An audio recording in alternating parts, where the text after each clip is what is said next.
Good morning students. Last lecture के अंदर हम लोगों ने हरिवंश राय बच्चन साहब की एक प्रसिद्ध कविता अग्निपथ, जो हमारे पाठ्य पुस्तिका के अंदर या हमारे पाठ्यक्रम में शामिल की गई है, उसके कवि परिचय, पाठ प्रवेश और उस कविता का पहला स्टेंजा, ये हम लोगों ने बहुत विशद रूप से, विस्तृत रूप से उसका अध्ययन कर लिया था।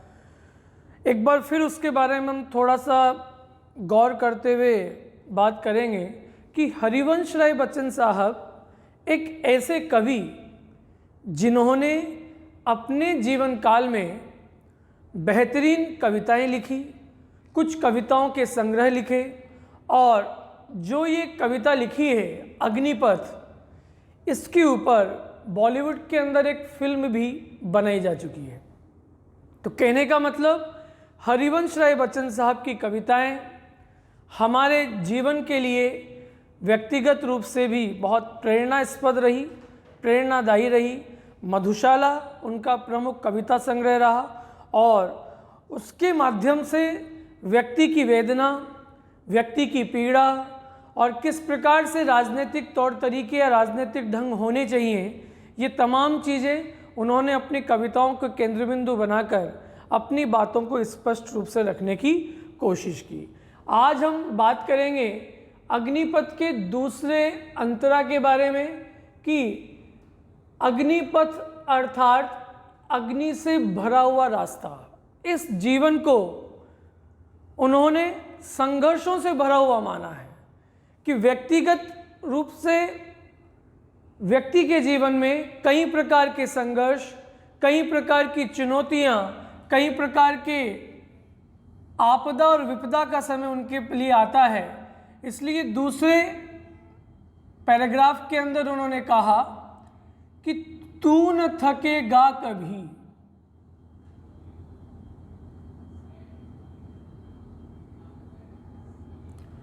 तू न मुड़ेगा कभी, तू न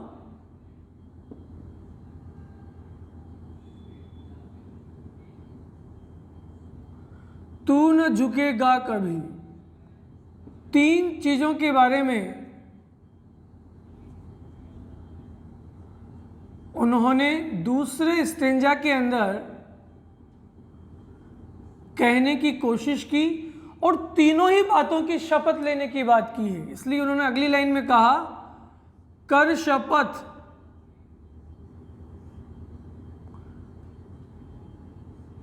कर शपथ, कर शपथ। अपनी इन सुंदर पंक्तियों के माध्यम से उन्होंने व्यक्ति को मार्गदर्शन देने की कोशिश की। अग्निपथ, अग्निपथ, अग्निपथ।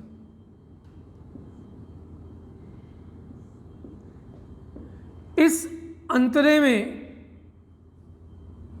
भावार्थ तो हम लोग बताएंगे ही, भावार्थ के साथ साथ हम बात करेंगे इसमें कुछ जो तीनों बातें, तू न थकेगा कभी, तू न मुड़ेगा कभी, तू न झुकेगा कभी, ये तीनों ही बातें मनुष्यों को संबोधित की है।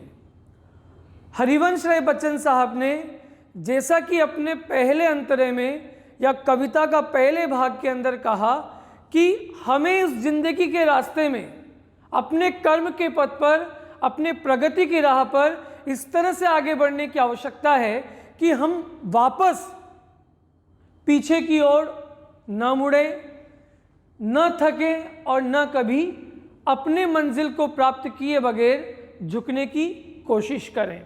इन तीनों ही बातों की शपथ, वो प्रतिज्ञा लेने की बात उन्होंने कही कि हे इंसानों, हे मनुष्यों, कि तुम इन तीनों बातों की शपथ या तीनों बात की सौगंध या कसम खा करके अगर आगे बढ़ोगे तो निश्चित रूप से जीवन के मार्ग में हम सफल होंगे।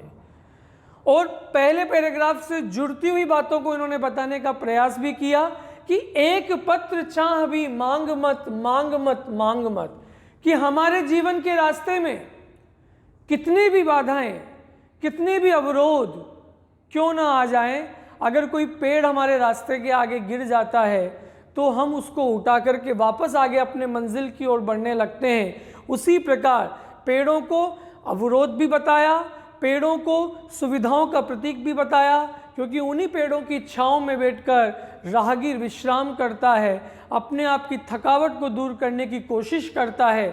लेकिन कवि ने इन सब चीज़ों को दूर करते हुए कहा कि हमें कभी भी उस वृक्ष के एक पत्ते की छाया की उम्मीद नहीं करनी चाहिए, क्योंकि व्यक्ति जब इस प्रकार की आशा, इस प्रकार की उम्मीद करने लगता है तो निस्संदेह वो अपने उस जीवन पथ के रास्ते से भटकने लगता है, उसका माइंड डाइवर्ट होने लगता है। तो इसलिए उन्होंने कहा कि हमें किसी भी प्रकार की सुविधाओं को नहीं लेना चाहिए। बिना सुख सुविधाओं को लिए हुए अपने मंजिल के जिस रास्ते पर हम आगे बढ़ रहे हैं उस रास्ते पर हमें निरंतर बढ़ते रहना चाहिए, और उस बढ़ने वाले रास्ते पर तू न थकेगा कभी, कभी भी आपको थकान महसूस ना हो। इस प्रकार से अगर आपको थकान भी लगने लगे तो अपने मंजिल को अपने मन का उद्देश्य बना करके हमें आगे बढ़ते रहो। इसलिए पहली बात की प्रतिज्ञा उन्होंने करवाने की कोशिश की कि तुम्हें कभी भी थकना नहीं चाहिए, तुम्हें कभी भी थकान महसूस नहीं होवे। तू न मुड़ेगा कभी, मुड़ना मतलब यू टर्न लेना। जिस तरह से हम बाइक पर या कार पर चल रहे हों और वापस या पीछे की तरफ हमें जाना हो तो आगे के डिवाइडर से कट मारते हुए हम यू टर्न लेने लगते हैं, लेते नहीं लेते। इसलिए उन्होंने कहा कि हमें इस प्रकार से यू टर्न नहीं लेना है। जिस कर्म के उद्देश्य को प्राप्त करने के लिए आप आगे की ओर जा रहे हो, जब तक उस लक्ष्य, उस मंजिल को हम प्राप्त नहीं कर लेते तब तक तू न मुड़ेगा कभी। इस प्रकार की सौगंध, इस प्रकार की कसम, इस प्रकार की शपथ अपने मन में लो कि हम कभी भी यू टर्न लेकर वापस बिना मंजिल को प्राप्त किए बगैर पीछे की ओर न मुड़े। तीसरी शपथ, तीसरी कसम उन्होंने खाई कि तू न झुकेगा कभी। अपने मंजिल को प्राप्त करने के लिए किसी भी असामाजिक तत्वों के लिए तुम्हें झुकने की ज़रूरत नहीं है, तुम्हें हार मानने की ज़रूरत नहीं है। इसलिए हमें हार कभी नहीं माननी चाहिए। कर शपथ, कर शपथ, कर शपथ। इस प्रकार इन तीनों बातों की शपथ लेने की बात उन्होंने कही कि अपने मन में इस प्रकार की शपथ, इस प्रकार की सौगंध खाओ ताकि हम कभी भी अपनी मंजिल से अपने कदम नहीं डगमगाएं। तो शपथ शब्द का मतलब हुआ सौगंध या कसम। क्यों? बिकॉज ये जो जीवन रूपी रास्ता है ये अत्यंत अग्नि और संघर्षों से भरा हुआ है। तो यहाँ पर अग्निपथ शब्द का मतलब हुआ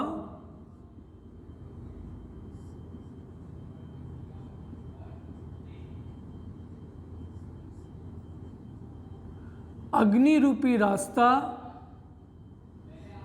या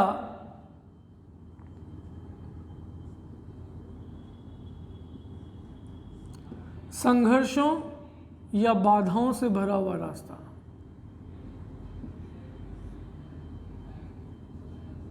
बाधाओं से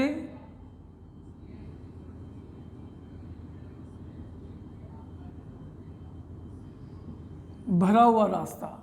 इन तीनों चीज़ों की प्रतिज्ञा लेने का संकल्प उन्होंने इन सब चीज़ों के लिए अपने व्यक्तियों को, अपने मानने वाले मनुष्यों को इन सब चीज़ों के लिए मार्गदर्शन दिया है।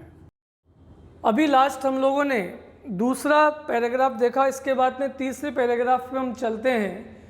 यह महान दृश्य है, चल रहा मनुष्य है, अश्रु श्वेद रक्त से लथपथ लथपथ लथपथ, अग्निपथ अग्निपथ अग्निपथ। ये इस कविता का तीसरा और आखिरी पैराग्राफ। इसके पहले इसमें हम जो कठिन शब्द हैं उन कठिन शब्दों के बारे में जान लेते हैं।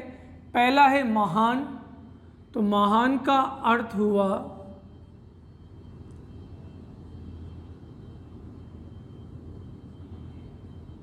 अद्भुत दृश्य,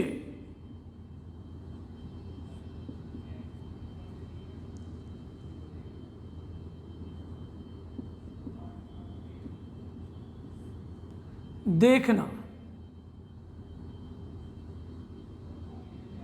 चल रहा अर्थात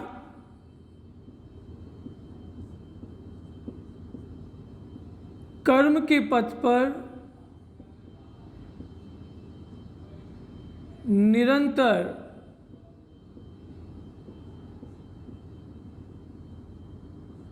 बढ़ते रहना। अश्रु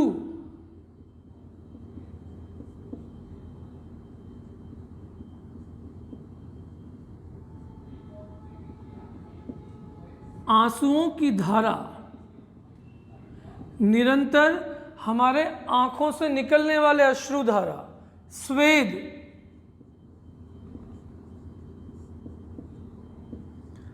शरीर से बहने वाला पसीना,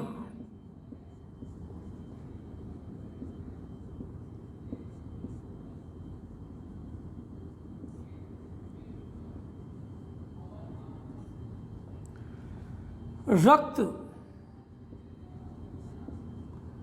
खून की धारा,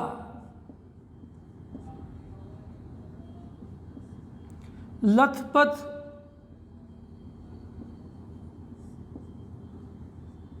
पूर्णतया लहूलुहान।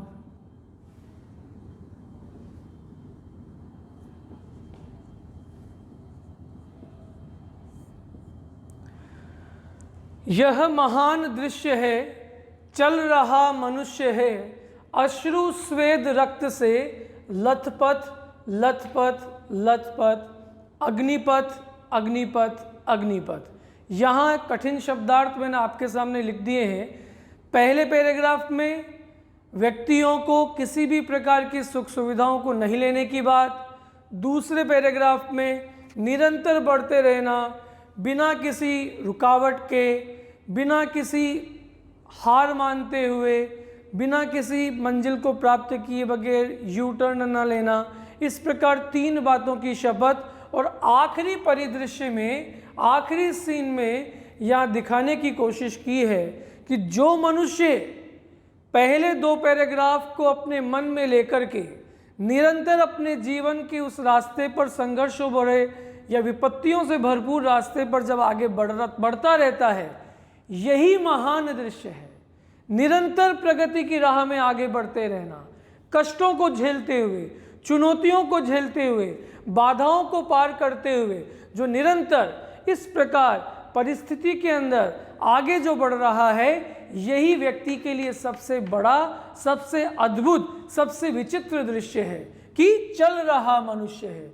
ऐसी विकट परिस्थिति आने पर भी, अभी कोरोना काल जो कि हमारे लिए सबसे विकट स्थिति भरा हुआ है, उसके बाद भी हम अपने जीवन को आगे बढ़ाने का प्रयास कर रहे हैं। तो ऐसी स्थिति के अंदर जो निरंतर प्रगति की राह में जो मनुष्य आगे बढ़ रहा है, इस प्रकार के दृश्य को कवि ने सबसे महान बताया। अश्रु, स्वेद और रक्त, 3 चीजें बताई कि जब मनुष्य अपने जीवन के इस खतरनाक रास्ते पर आगे बढ़ता है, निरंतर अपने प्रगति, अपने कर्म के रास्ते पर जब आगे बढ़ता है, तो हो सकता है कि ऐसी विपरीत परिस्थिति आने पर वो पूरी तरह से टूटने लगे, उसके आंखों से आंसू बहने लगे, लेकिन तब भी वो हार नहीं मानता। ऐसे दृश्य को सबसे महान बताया। आंखों से आंसू बह रहे हैं, घर पे खाने के लिए, भोजन के लिए कुछ नहीं है, आंखों से लगातार अश्रुधारा अपने परिवार के लिए बह रही हो, लेकिन व्यक्ति फिर भी अपने कर्म के पथ पर आगे बढ़ रहा है। ऐसे महान दृश्य को उन्होंने बताया। स्वेद, जब मंजिल पर हम आगे बढ़ते हैं तो कई प्रकार के फिजिकली हमें स्ट्रांग होना पड़ता है, कई मेहनत करनी पड़ती है, कई प्रकार से हमें पसीना बहाना पड़ता है, और अगर हमारे शरीर से पसीनों की बौछार भी निकलने लगे तो इस प्रकार के दृश्य को उन्होंने महान बताया। रक्त, एक सैनिक देश की रक्षा के लिए अपने बॉर्डर पर खड़ा रहता है, उसको मालूम है कि किसी भी पल उसकी जिंदगी मृत्यु में परिवर्तित हो सकती है, लेकिन अपने रक्त से लहूलुहान होने के बावजूद भी वो निरंतर अपने कर्म को नहीं भूलता, अपने कर्म के पथ पर अपने जीवन के उस अग्नि भरपूर रास्ते पर आगे बढ़ता रहता है। इसलिए व्यक्ति आंखों से आंसू बह रहे हैं, शरीर से पसीने की धारा बह रही है और रक्त से लहूलुहान हो चुका हो, लेकिन तब भी उस अग्नि से भरे हुए रास्ते पर निरंतर बढ़ता रहता है। इस तरह हरिवंश राय बच्चन साहब ने अपने इस कविता में अग्निपथ का नाम देते हुए जीवन को तब्दील करने की कोशिश, जीवन को रूपांतरित करने का प्रयास, और इसी के साथ उन्होंने कहा कि कितना भी संघर्षों भरा हुआ, कितनी भी विपत्तियां, कितनी भी चुनौतियां हमारे रास्ते पर क्यों ना आए, हम में इतना आत्मविश्वास, इतना हौसला होना चाहिए, इतना धैर्य, इतना संयम होना चाहिए कि हम उन सभी चुनौतियों को पार कर सकें और अपने रास्ते पर अपने मंजिल को जरूर प्राप्त कर सकें। धन्यवाद।